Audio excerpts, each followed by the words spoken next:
Chapter 9. The Long Road Traveled. Ellie's first major breakthrough in developing a viable, near-light-speed propulsion system came 30 years after she had begun her research. It was an achievement that marked the culmination of decades of relentless effort. Yet it was only 5 years after humanity had successfully completed the third stage of its plan to leave Earth behind. The third stage of humanity's exodus was the construction of a vast orbital shipyard, a monument to survival and human willpower, the place where the generational starships would take shape.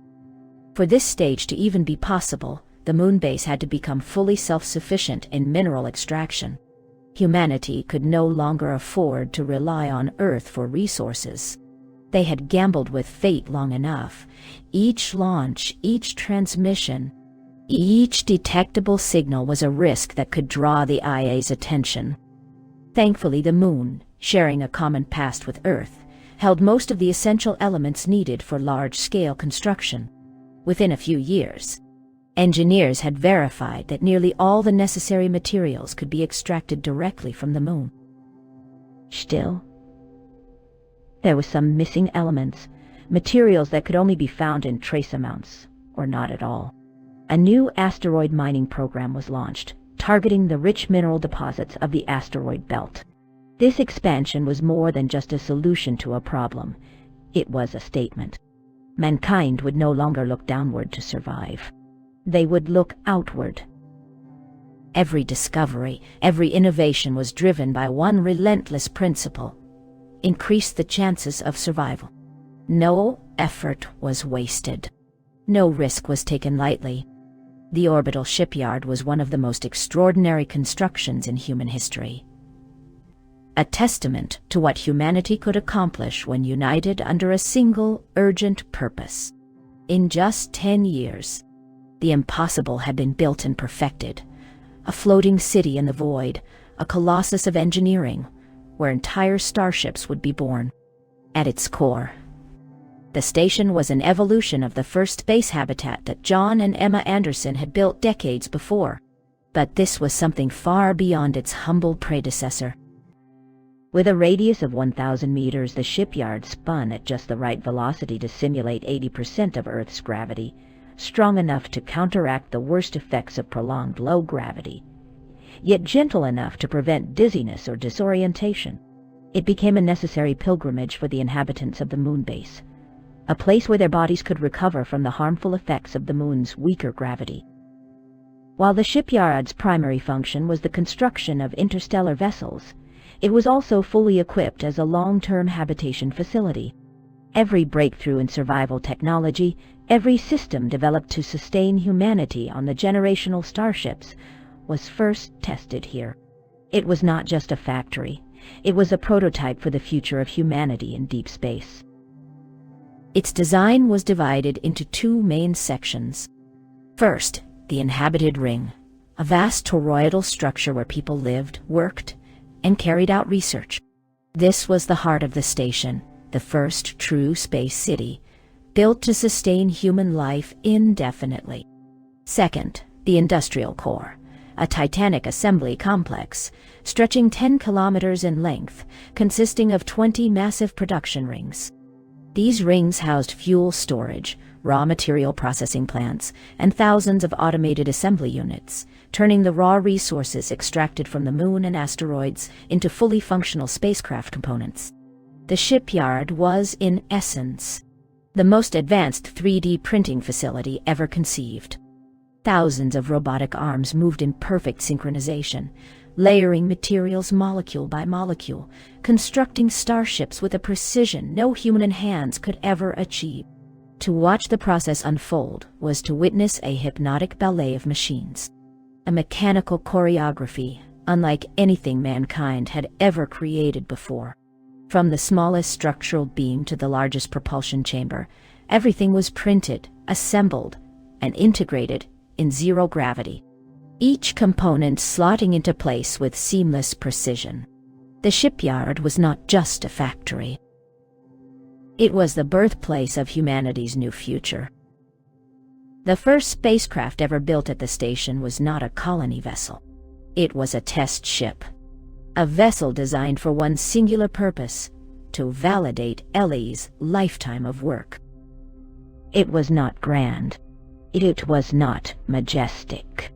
In fact, it was barely larger than two old yellow American school buses placed end to end. It was built only for 2 passengers and a small cargo hold. A far cry from the massive starships that would one day carry generations of humanity into the unknown. But it was enough. Its size didn't matter. What mattered was its propulsion. This small, unassuming vessel would test Ellie's revolutionary drive system, the culmination of 30 years of relentless research. If it worked, if this tiny spacecraft could achieve near-light-speed travel, then humanity would have its true escape. A way to break free from the forbidden Earth, to finally outrun the past and chase the future. Traveling near the speed of light had always been more fantasy than science. When humanity first set its sights beyond Earth, even reaching 10% of light speed seemed like an insurmountable challenge. The physics of space travel was an unforgiving equation, one that demanded an ever-growing supply of fuel for diminishing returns in velocity. The cruel truth was that the faster a spacecraft traveled, the more mass it gained due to relativistic effects, exponentially increasing the energy required to accelerate further. This limitation constrained humanity's ambitions. The best candidates for colonization were within a mere 100 light-years, mostly planets orbiting red dwarfs, their feeble glow barely illuminating worlds locked in tidal embrace. But red dwarfs were treacherous stars, notorious for violent solar flares, capable of rendering entire planets uninhabitable in an instant. Any colony established in such a system would be living in the shadow of annihilation. At 30 years old, Ellie Green made a discovery that changed everything. A theory so radical that, if proven, would shatter the limits of interstellar travel. If she was right, humanity wouldn't be bound to the meager handful of red dwarf systems. The galaxy would open before them. The fundamental obstacle to relativistic travel was mass. The closer an object approached the speed of light, the more massive it became, demanding exponentially greater energy to push forward. No conventional fuel system, no matter how efficient, could overcome this barrier. But Ellie's work in quantum physics revealed a loophole, a way to manipulate the very fabric of inertia itself. Her breakthrough came in the form of quantum field displacement. By artificially generating a temporary quantum field to offload a portion of the ship's inertial mass, Ellie theorized that she could trick the laws of physics. This phantom mass field would eventually collapse, but not before allowing a spacecraft to achieve unprecedented velocities with a fraction of the expected energy. If her theory held, it would mean the difference between crawling to nearby stars and leaping across the Milky Way. For the next 20 years, she toiled relentlessly. Small-scale drone tests proved beyond promising. 95% of light speed achieved with no catastrophic failure. It was a triumph, but Ellie remained wary. The weight of history was on her shoulders. She had seen what unchecked optimism could do. Her mother had once written a cautionary tale, a science fiction novel warning against blind faith in progress. Ellie refused to let hope become a trap. She tempered expectations. She ran every calculation 1,000 times. She would not allow the last remnants of humanity to pin their survival on a dream that hadn't been fully realized. But the day had finally come. It was time to take the leap. The first man test had to be perfect. The risks were immense. Failure meant not just the loss of a pilot, but possibly the collapse of everything Ellie had worked for. The choice of the test pilot had been unanimous among the lunar base's 1,000 inhabitants. There was no question. Daniel Green was the best. Ellie opposed his selection with every fiber of her being. Not because he wasn't qualified. He was beyond exceptional. A pilot of unmatched skill. A man whose confidence was unshakable, whose hands were steady under pressure, whose mind thrived in the silent void of space. But to Ellie, Daniel wasn't just the best pilot. He was her husband, the love of her life. 15 years earlier, Their paths had crossed for the first time. Ellie had needed a pilot, someone skilled enough to guide her test drones, someone willing to push boundaries without fear. Daniel had volunteered without hesitation. He had that rare kind of fearlessness that was not born of recklessness, but of absolute trust in his own abilities. Their personalities clashed at first. Daniel was an extrovert, always ready with a joke, always carrying himself with an easy confidence that disarmed even the most cynical minds. Ellie, by contrast, found solace in solitude. She was not antisocial, but she was happiest buried in equations, her mind dancing between numbers and possibilities. And yet Daniel fascinated her. He had a way of getting under her skin, teasing her, pulling her away from her calculations just long enough to remind her that life existed outside of equations. He lived for the moment, while she calculated every outcome. What she never expected was how much she would come to crave his presence. What had once been an amusing, slightly irritating distraction became a comfort she longed for every day. Daniel had fallen in love with her long before she realized she felt the same. He lived for the moments when he could break her deep, focused expression with one of his quips, watching her scowl and mock frustration, only for a reluctant smile to betray her amusement. Laughter after laughter, day after day, they built something neither of them had planned for, something unshakable. 4 years after their first meeting, their love had become undeniable. The entire lunar base rejoiced when they married, their brightest scientist and their best pilot, a symbol of hope for all who watched them. And a year later, their son Leo was born. Leo was among the first children authorized under the new survival protocols, a milestone that marked the beginning of true independence for the lunar colony. Humanity was no longer just surviving. It was growing. They say time is relative, and nowhere was that more true than in the life of Ellie and Daniel Green. In happiness, time moved like a fleeting dream. 10 years vanished in the blink of an eye. Between their work, their shared ambitions, and the simple joy of raising their son, life had been a blur of love and purpose. Every breakthrough Ellie made in propulsion technology felt like a reflection of her own heart, an expanding horizon of possibilities.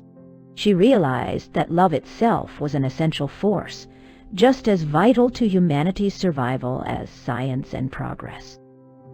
Her mother, Emma, had once written that if humanity wished to endure, it could not become a species of machines. Mankind had to embrace love, to carry it across the stars, or else risk losing the very thing that made them human.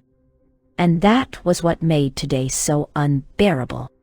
Today, Ellie, Daniel, and Leo stood at the precipice of history. Daniel was about to become the first person to travel at 90% of the speed of light. The drones had reached even greater speeds in previous tests, peaking at 95%. But this mission was about proving that a human could withstand the journey. Ellie had designed every system.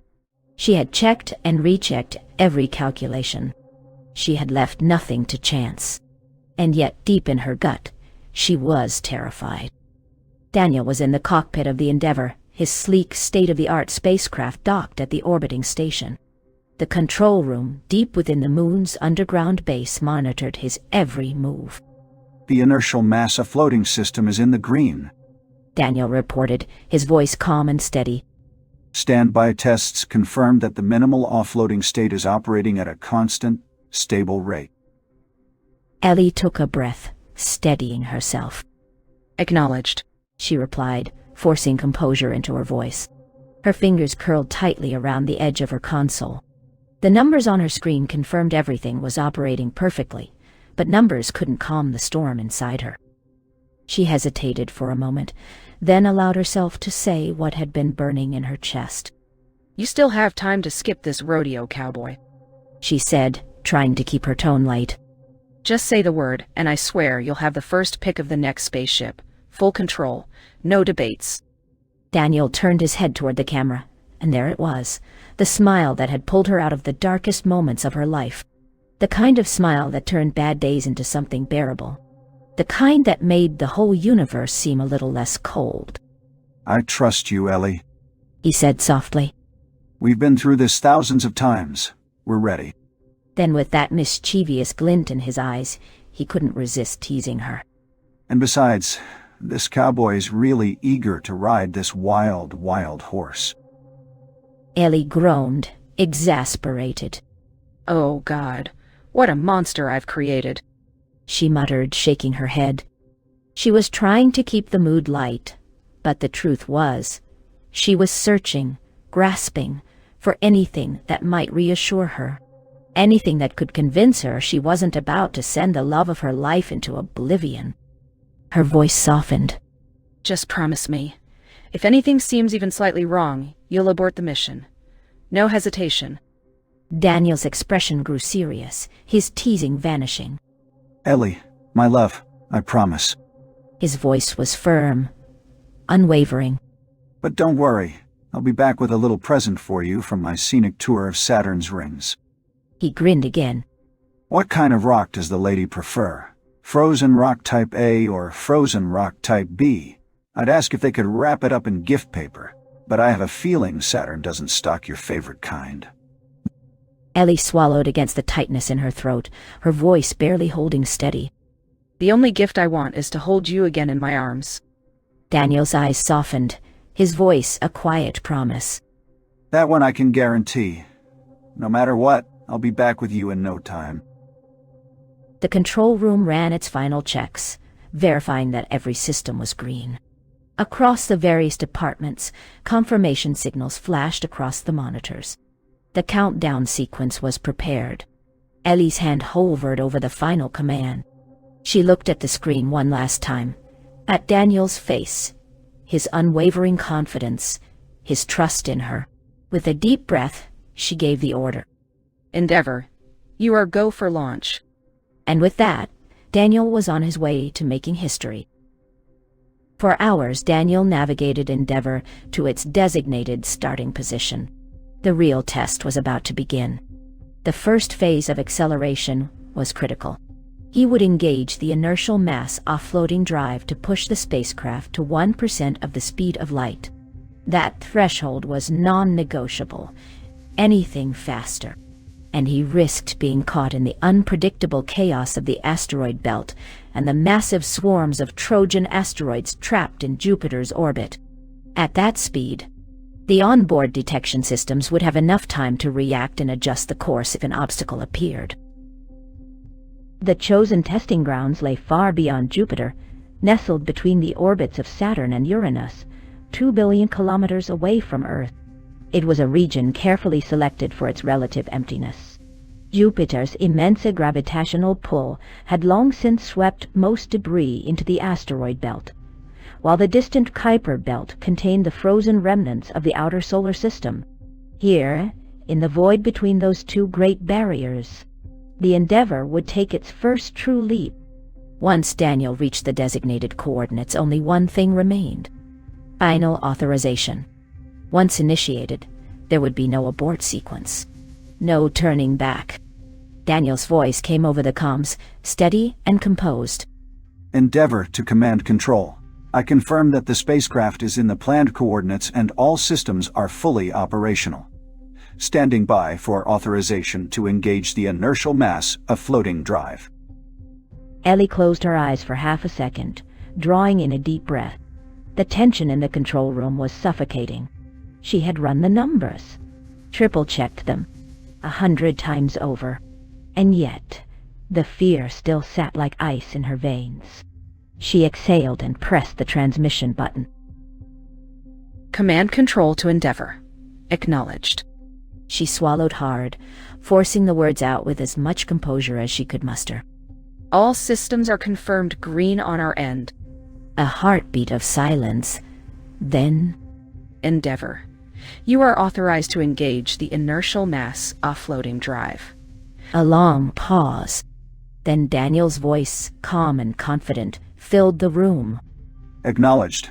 Engaging launch protocol now. Time to take off. 20 seconds. He turned his head slightly toward the camera. His eyes locked onto Ellie's. Ellie. He said softly, his voice carrying across the void like a promise. I'll be with you in no time. I love you. Ellie pressed a hand to her chest, as if trying to physically hold in her pounding heart. I love you too, she whispered, though the comms were already closed. 5 seconds. Inside Endeavor, the life support system activated its final sequence.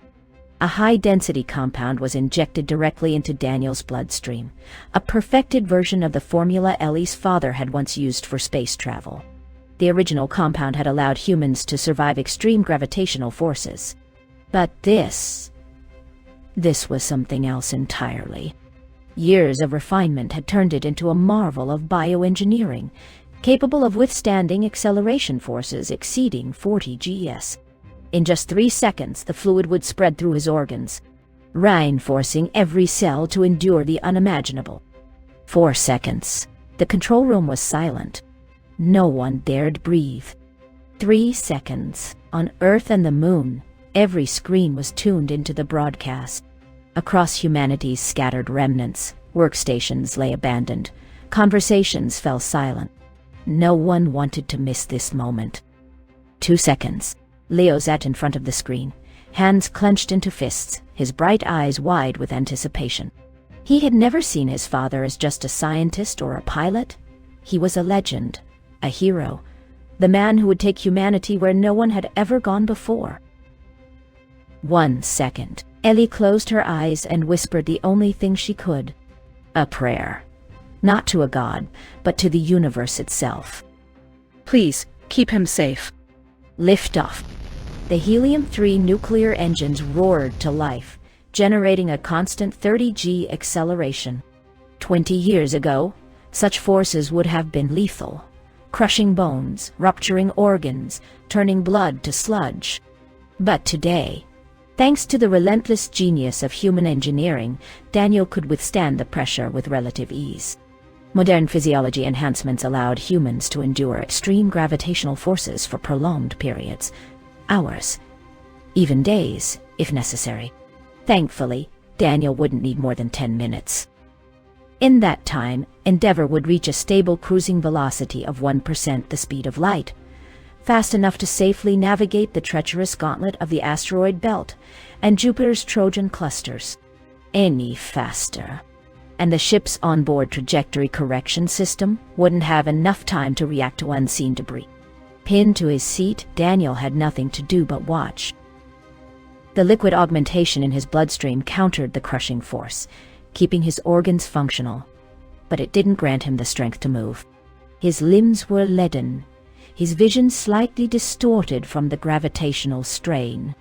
But his mind remained sharp, locked onto the mission data flashing across the control panel, and what he saw was nothing short of miraculous. The inertial mass of floating drive was delivering as promised. With only 3% of the ship's helium-3 nuclear fusion energy output, Endeavor was accelerating with unparalleled efficiency. Without Ellie's breakthrough, reaching 1% light speed would have required pushing the reactors to 50% capacity, burning through almost their entire fuel reserves just to complete this initial phase. But thanks to the offloading drive, the ship was consuming a mere 2% of what it would have otherwise required. It was nothing less than the dawn of a new era. Daniel could feel the change before the instruments even confirmed it. As the ship neared its target velocity, the G-forces began to ease, the crushing weight lifting moment by moment. By the 10th minute mark, the strain vanished entirely. The ship was no longer accelerating. It was gliding, 1% the speed of light, smooth and stable. And Daniel was free to move again. He wasted no time. Daniel's fingers flew to the comms panel. Endeavor to command control. His voice was steady, but his exhilaration was unmistakable. First stage completed with full success. We are in stable cruise at 1% light speed. Everything went off without a hitch. Then he let out a breath, a grin breaking across his face. Congratulations, people. We did it. He turned to the camera, locking eyes with the woman who had made it all possible. Ellie, you did it. The control room erupted. For an eternity, the world had known only struggle, only the slow, desperate fight for survival. But in that moment, Pure triumph swept through every last soul who remained. The underground command center roared with cheers, with shouts, with the deafening sound of a species reclaiming its destiny. The celebration spread like wildfire, through the moon base, through the hidden city on Earth, across every human colony still clinging to existence. For the first time in generations, mankind had taken a step forward, not in retreat, not in desperation, but in victory. Amidst the chaos, Ellie was crying, not just from success, but from relief. Daniel was safe. They had done it. She barely had time to process the moment before she felt herself being pulled into a dozen embraces. Scientists, engineers, technicians, all of them swept up in the raw emotion of the moment. This was not just a technological milestone. This was humanity's first step beyond the solar system. As the celebration settled and the tension drained from the room, the focus shifted back to the mission. The next 200 hours, 8 days, would be spent coasting towards the final testing ground, the vast empty space between Saturn and Uranus. It was there that they would attempt the real test, the ultimate leap that would determine whether humanity could conquer the stars. If they succeeded, the universe itself would open before them. The Endeavour's journey toward the orbit between Saturn and Uranus was, for the most part, uneventful. The vast emptiness of space stretched before Daniel, like an infinite ocean of darkness, punctuated only by the distant glow of planets and stars.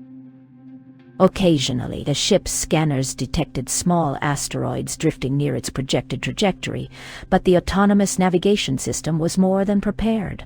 A minor course adjustment, executed hours in advance, was all it took to ensure a safe distance of several thousand kilometers from the debris. At such speeds, even a pebble could be catastrophic. A single grain of sand, moving at a fraction of light speed, carried enough kinetic energy to punch through the hull like a bullet through paper. That was the nature of the challenge they faced. At these velocities, space itself became a minefield. But now, Daniel had arrived at the solar system's space highway, a relatively empty corridor between the gravitational influences of Jupiter and Neptune. Here, the final test would begin. To safely travel at such high speeds, the ship needed more than advanced shielding. It needed eyes. A way to detect obstacles far ahead, long before they became a threat. This was where the sensor drones came in. Each drone was a small spacecraft in its own right, stripped to the bare minimum. A helium-3 nuclear fusion engine, an inertial mass offloading drive, and a powerful scanning array. No crew. No unnecessary mass. Just raw function. They were roughly the size of a small car, tiny by interstellar standards, but what they lacked in size they made up for in purpose. For this first test, 3 sensor drones had been deployed, each positioned 15 light minutes apart, forming a staggered line that extended nearly a light hour ahead of the Endeavour. This arrangement would provide Daniel with ample buffer time for course corrections, creating an unprecedented early warning system. In human terms, it was akin to driving a high-speed train through an unknown tunnel with scouts running miles ahead to warn of any incoming obstacles. Now all 3 drones were racing toward their final velocity, and soon it would be Daniel's turn to join them. Daniel's voice came through the comms, steady as ever. Endeavor to command control.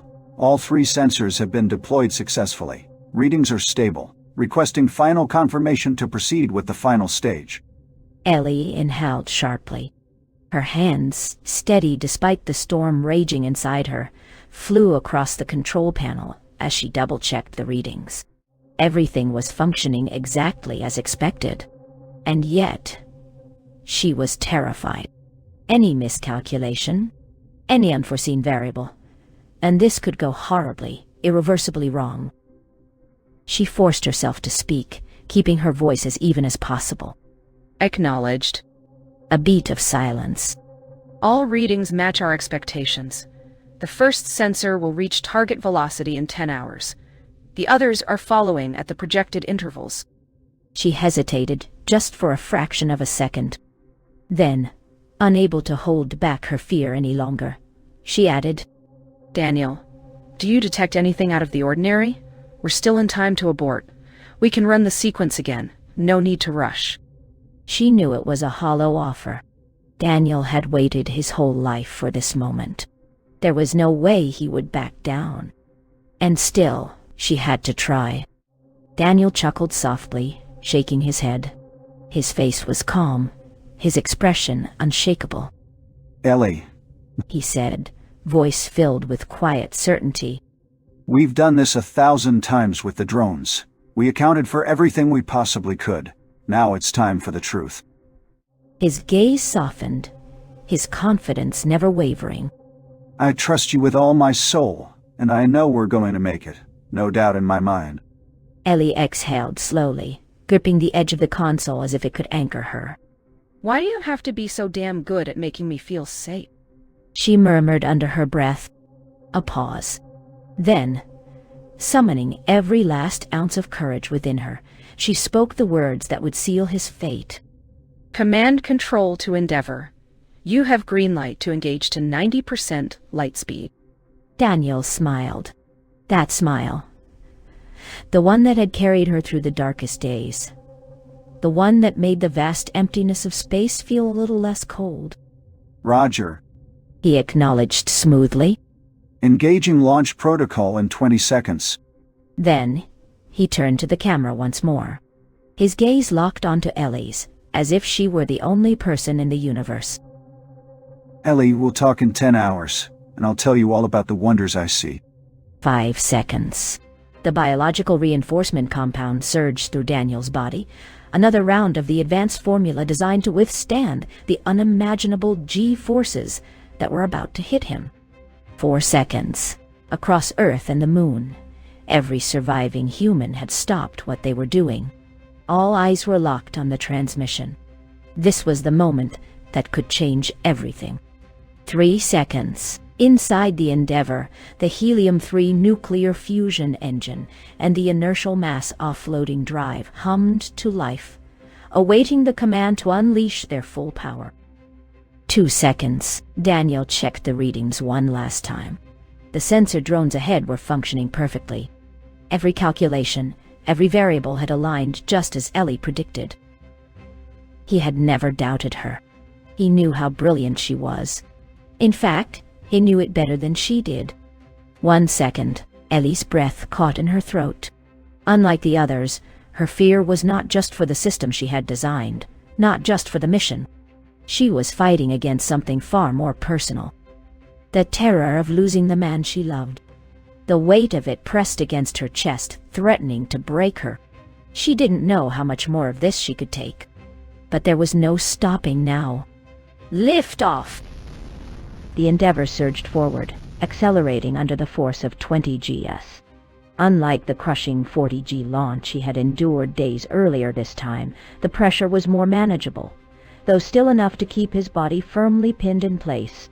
For the next 10 hours, Daniel's body would endure the relentless force of acceleration until the ship reached its target velocity of 90% the speed of light. His movements were limited, but not completely restricted. He could still operate the controls, speak, and make minor adjustments if needed. However, for the most part, all he could do was wait, let the systems work as designed, and trust that the plan, years in the making, would hold true. Barely 20 seconds after launch, Daniel confirmed what everyone had hoped to hear. Endeavor to command control. All systems in green. His voice remained steady, composed, filled with the quiet confidence that had carried him through every mission before this. The offloading inertial mass drive is performing at 95% capacity.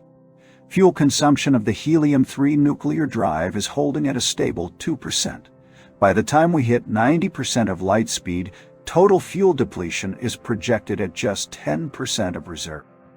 He let out a small chuckle. So far, so good. With your permission, I think I'll chill out for a bit.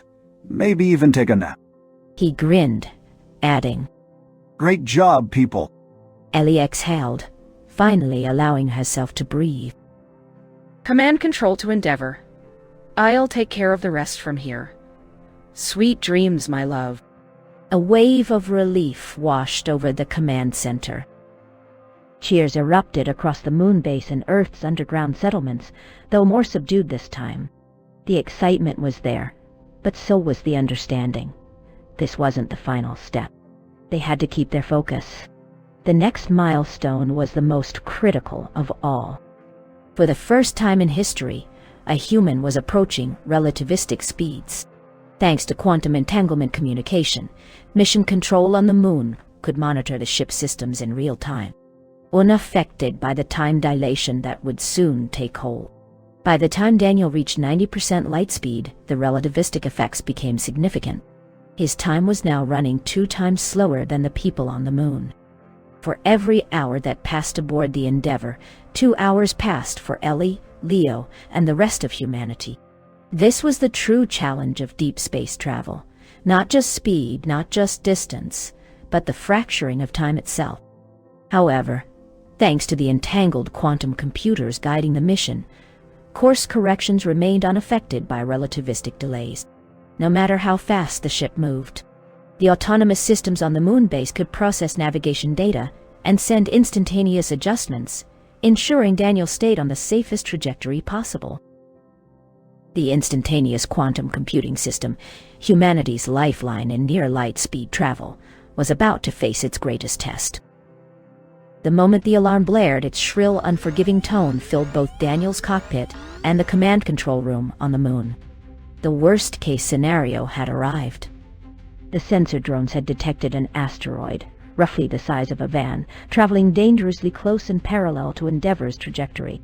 It was a near impossible threat. A rogue fragment that had drifted, undetected, invisible until now. Worse still, the first sensor drone couldn't evade it. Any course correction on its part would disrupt the other drones behind it, potentially throwing the entire mission into chaos. The only option left was sacrifice. The first drone collided with the asteroid, shielding Endeavour from a direct impact. But that wasn't enough. Even with the drone's sacrifice, the asteroid's gravitational pull had subtly altered the fabric of space-time around it, creating a dangerous disruption in Endeavour's trajectory. A brutal course correction was necessary. They had prepared for this scenario. They knew it was a possibility, but knowing didn't make it any less terrifying. The only way to survive was an immediate emergency deceleration, a maneuver that would subject Daniel's body to a force that pushed the very limits of human endurance. Ellie's voice cut through the command center in an instant. Daniel, apply deceleration protocol 3, now. Inside Endeavour, Daniel barely heard the full message. The transmission had to be slowed down due to relativistic effects, but he didn't need to hear the rest. He already knew. By the time Ellie's words had fully played in his earpiece, his hands were already moving. Helmet on. Bio-reinforcement compound injected. 5 seconds to deceleration. His muscles clenched as the formula flooded his bloodstream, expanding to shield his organs, blood vessels, and bones against what was coming. Done. He confirmed, voice sharp and quick. Running deceleration protocol 3 now. 5 seconds. The inertial mass drive reconfigured. The helium-3 nuclear engine shifted into an emergency stabilization sequence. 4 seconds. The control room fell into absolute silence. 3 seconds. Daniel braced. 2 seconds. Ellie's hands trembled against the console, her knuckles white. 1 second. Then... hell. The ship slammed into a rapid deceleration, forcing Daniel's body against his seat with an intensity beyond anything he had ever experienced. 50 Gs. Even with the advanced biochemical reinforcements, the pressure was beyond excruciating. It felt like his lungs were collapsing, his vision dimming at the edges, his body teetering on the fine line between survival and oblivion. His mind shattered under the force. Time lost meaning. How long had he been like this? Seconds? Minutes? Hours? Darkness came. Then light. Then darkness again. His consciousness flickered like a dying star. A part of him, the last sliver of awareness clinging to existence, believed he wasn't going to make it. And yet, he had no regrets. If this was his end, then at least he had given humanity a path forward. But it wasn't science, duty, or history that tethered him to life. It was Ellie. It was Leo. He couldn't leave them. Not like this. That thought, that love, was the only thing strong enough to keep his body fighting. And then, silence. The force eased. The nightmare ended. The ship had successfully stabilized at 50% light speed. Daniel's body lay motionless in the cockpit. He wasn't dead, but he wasn't awake either. Minutes crawled by before the static-filled screams of Ellie's voice finally reached him. Daniel, wake up. For the love of God, please wake up. Please, please, please. Don't leave me alone. Her voice was raw, desperate, filled with a terror she had never known before. She had been watching his vital signs the whole time, but logic meant nothing against fear. She needed to hear his voice. Daniel's eyes flickered open. His limbs felt like lead, his brain like molasses, but somehow he found the strength to speak. A weak chuckle, barely a murmur. I hear you, Ellie. A ragged breath. You're not getting rid of me that easily. Another pause. A strained grin. I still have to bring you that present from Saturn. A gasp from the other side of the line. A sob, then another. Then Ellie's voice, breaking under the weight of sheer relief. Forget the damn present. Her voice trembled. You are and always will be what I want most. Forever. The command center erupted in tears and cheers. But Ellie just held onto the console, whispering his name over and over again, as if she needed to anchor herself to the fact that he was still alive. 15 minutes after the ordeal, Daniel finally felt like himself again. His body had recovered, his vitals had stabilized, and the medical readings showed no lingering effects from the brutal deceleration he had endured. His limbs no longer felt like lead, and his mind was clear once more. Only then did Mission Control allow themselves to breathe. Now that they knew Daniel was truly safe, they could focus on what came next. Ellie's voice came through the comms, steady but warm, the tension from before finally melting away. Command Control to Endeavor. We have new mission parameters for you.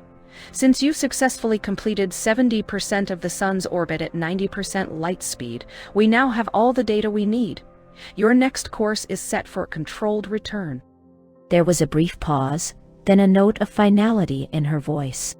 Daniel, no more wild rides. I want you home safe. We have enough data to work with for years.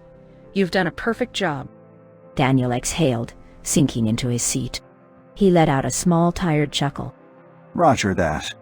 He grinned at the camera, his voice carrying a familiar, teasing warmth. You don't have to convince me. This wild horse has given me a ride I'll never forget. See you soon, Ellie. The journey back to the moon was smooth, free of any further incidents. Daniel had ample food, stable communication, and plenty of data to analyze from the mission. As his body fully recovered, his calls with home became more relaxed. He laughed with Ellie, shared insights with Mission Control, and, most importantly, he talked to Leo. At only 10 years old, Leo Green had just watched his father achieve what no human before him had ever done. His excitement was boundless. His father was a real-life hero, and yet he had no idea how close Daniel had come to never coming back. The truth of the near disaster was kept between a select few, those who needed to know in order to improve the technology for future flights. For everyone else, the mission was flawless. The reality was different, but the illusion served its purpose. Humanity needed hope, not fear. When Endeavour touched down on the moon, the reaction was overwhelming. A grand celebration awaited him. Almost every single person had gathered to welcome him home. This was more than just a successful mission. This was the moment that changed everything. Doors that had once been closed forever were now wide open. The stars, the true, distant stars, were no longer unreachable. Humanity no longer had to settle for the crumbs of the cosmos, for the barely habitable worlds orbiting red dwarfs. Now, the galaxy itself was within reach.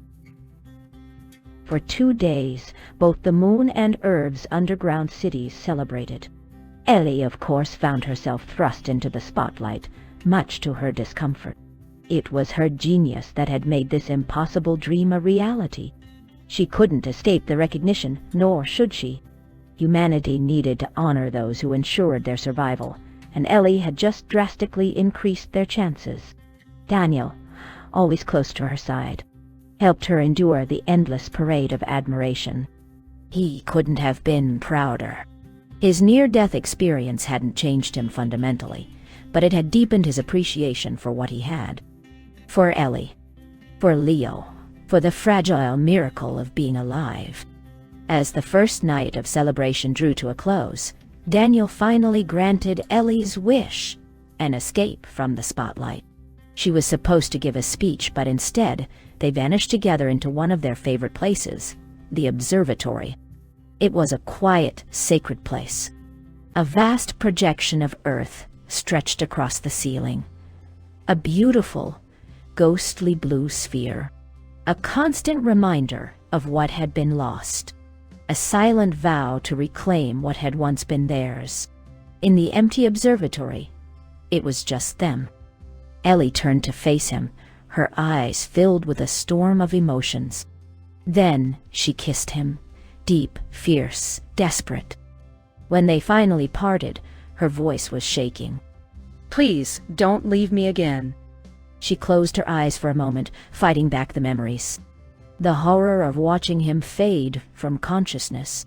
The helplessness. The raw, unbearable pain. I never imagined how painful it would be to watch you slipping away. I couldn't think. I couldn't breathe. I couldn't stop it. The pain was unbearable. Too much. Way too much.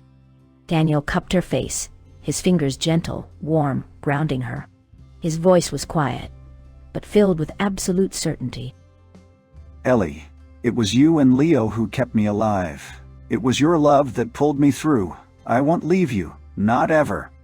He brushed a strand of hair behind her ear, his thumb tracing along her cheek. But you know I had to take the risk. It was me or no one. And I knew your contingency plans would work. You're smarter than you realize. And I'll be here to remind you of that forever. Ellie exhaled a soft, shaky laugh. Then she wrapped her arms around him, burying herself in his warmth. They stood together, bathed in the ethereal blue light of their lost home, savoring each second of this fragile, beautiful moment. Yet, deep in her mind, Ellie already knew. This would not be the last time. The achievement they had just made was monumental. But it was only the beginning. There was still so much more to do. Still, she pushed the thought away. Not tonight. Tonight, nothing else mattered except Daniel. Tonight, she wanted him, needed him. Tonight, humanity's salvation could wait.